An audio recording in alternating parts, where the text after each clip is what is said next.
Mama, Mr. Drama.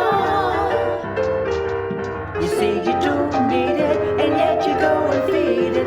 Drama.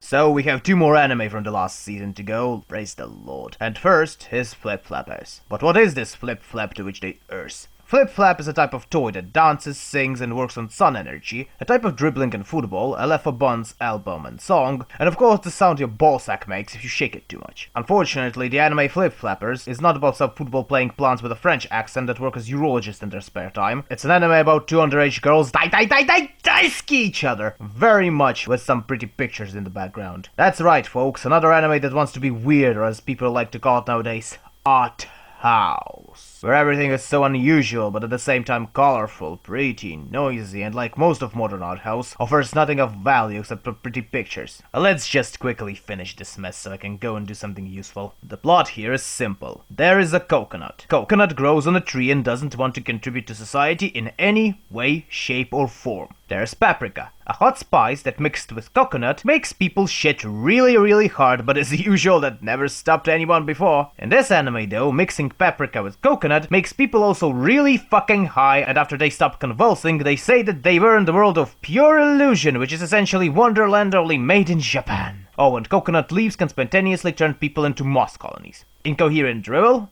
It's art house, what did you expect? I am of course taking the piss, but the plot here is the weakest part of the show, mostly because it's so random and fast paced. Essentially, all episodes with the exception of the last 3 follow the same template. Kokona and Paprika go into a parallel dimension of whatever the current writer wanted to parody or allude to that day. There, they in like 15 minutes do what a competent show would do in 2-7 episodes, and that's about it. Other elements of the plot and characters, to put it bluntly, are useless and shoved in just for the sake of it, and if the authors couldn't be bothered, then why should I? Well, and of course, the ending was fucking retarded, perhaps because the budget for it was wasted on whatever type of moonshine they drank. I won't spoil it, but for the sake of analogy, imagine that you play a game like old Ninja Turtles or Devil May Cry, and in order to proceed to the final boss, you have to kill again all the previous bosses from the other levels, even if the final boss himself isn't that big of a threat. If I'm remembering it correctly, this is called boss rush, and that to me is a clear sign of laziness. This is essentially means that authors ran out of patience, inspiration, or crack cocaine, and now they desperately want to shit out whatever it is left to do and forget about the project like a bad dream. And what's most offensive in this is that otherwise the product is fairly decent. The graphics are not bad, the music is meh, but for once I wasn't skipping both the opening and the ending. But you can have the prettiest graphics in the world, hire the best musicians, and the Roman Pope himself can personally deep-throat you if your story can be at best described as